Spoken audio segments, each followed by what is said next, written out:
Nepagāja ne 3 gadi, kad Gearbox Software mūs atkal ielūdz piedzīvumiem bagātā ceļojumā uz Pandoru. Bandītiem, laupītājiem, slepkavām un bruņotiem salašņām pilno planētu, kuras apdzīvojumu šarmantu papildina arī vesels bars draudīgi noskaņot monstru. Šoreiz spēles vedotāji lielāko daļu uzmanību veltījuši, lai spēlētājiem sniegtu to, kas pirmajā Borderlands bija piemirsts. Un pats galvenais, no šiem elementiem pavisam noteikti ir sižetlīnija ar daudzveidīgiem tēliem un dialogiem.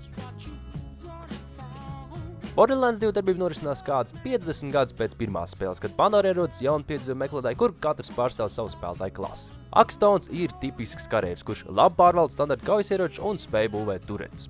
Maja ir sirēna, kam cits starpā piemīt spēja ietekmēt pretinieku prātus un likt tiem savstarpēji cīnīties. Zero ir slepkava, kurš uz laiciņu spēja kļūt neredzams, turklāt ir izcils snaipers. Pēdējais ir Salvadors. Salvadors ir liels. Viss šī nebēdņu kompānija ierodas Pandorā, kuras vērtīgo minerālu bagātības savā pārziņā cer iegūt neģēlis vārdā Handsome Jack, jeb glītais Džeks. Jau ar šo faktu vien kļūst skaidrs, kāda veida spēle ir Borderlands 2, vismaz sižetiski. Tā ir pārpildīta ar dīvainiem, absurdiem tēliem, one-lineriem un neko pārāk nopietni no tās negaidīt. Vienmīlīgi robotiņi, klaptropi un citu Pandoras savādnieki teksti ir asprātīgi. Turklāt, beidzot arī starp galvenajiem tēliem veidojas dialogi, kas visi strādā tikai spēlē par labu. Var teikt, ka Borderlands nulle ir iegūst to, kas iepriekšējā spēlē nebija manāms – pilnvērtīgu sižetlīniju. Bez tam atcerieties samērā vienveidīgos tuknešainos apgabalus un alas, kas sastādīja lielāko daļu no pirmā Borderlands līmeņiem. Jaunākā Gearbox veidojumā Pandora tiek radīta daudz plašāk un klimatiski daudzveidīgāk. Būs gan ierastie tūkstneši, gan arī citādākas lokācijas, piemēram, sniegot kalnāji. Arī spēles procesā ir manām jauninājumi. Tā kā Borderlands vismaz daļai iedaras RPG kategorijā, spēlētājiem ir iespēja krāt bēdās punktus, kurus var iemanīt pret dažādiem tēlu prasmu uzlabojumiem, kas, piemēram, ļaus tiem kļūt precīzākiem cīņā vai arī iegūt pavisam jaunas spējas. Spēlētājiem ir arī iespēja pielāgot tēlu izskatu, taču šis nav viens no detalizētākiem tēlu izskatu mainīšanas rīkiem, jo piedāvātās iespējas ir minimāls. Izvēlēties no dažiem apģērgabaliem, pamainīt krāsas un tā tālāk. Bet kā tad ir pašs spēles process? Jāsaka, ka Borderlands faniem tas neliks vilties. Te jau 40 stundas satur, kas iekļauj dučiem kvestu un blakus kvestu, kur daudzbrīd ir pat labāk par galvenajiem. Kvesti ir daudzveidīgi, jautri un, protams, iekļaus ļoti daudz cīņu pret dažādu līmeņu pretiniekiem.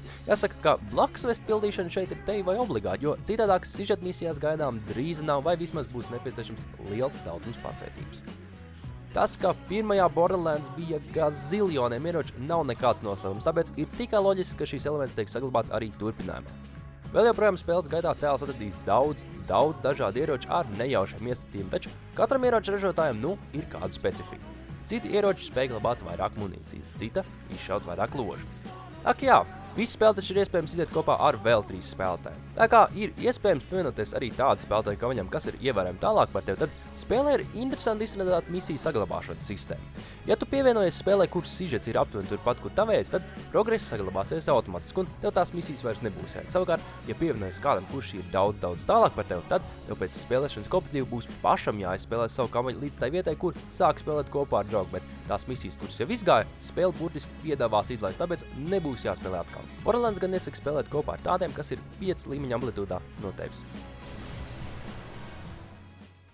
Vizuāli spēle saglabā iepriekšējā stilistiku un komiksveidīgu noformējumu, taču tā šķiet krāšņāk, jo izmantos daudzveidīgāks vids, kas ļauj vaļi izplasties arī krāsgammai. Varbūt vienīgais jaunā Borderlands trūkums ir tas, ka tā īsti nepiedāvā nekā kardināli jaunu vai neredzētu. Spēle vienā teikumā varētu norakstot kā vēl vairāk tā, kas bija iekš pirmā Borderlands. Un tā arī ir. Nedomāju, ka spēle piesaistīs tos, kuriem kaut kāda iemesla dēļ nepatika pirmā spēle, bet fani būs apmierināti. Pandorā vēl ir ko redzēt, ko atrast un ko nosūtīt piedievam, tāpēc tā noteikti ir iegādes vērta, turklāt piedāvā daudz stundu patiešām labas kvalitātes izklaides.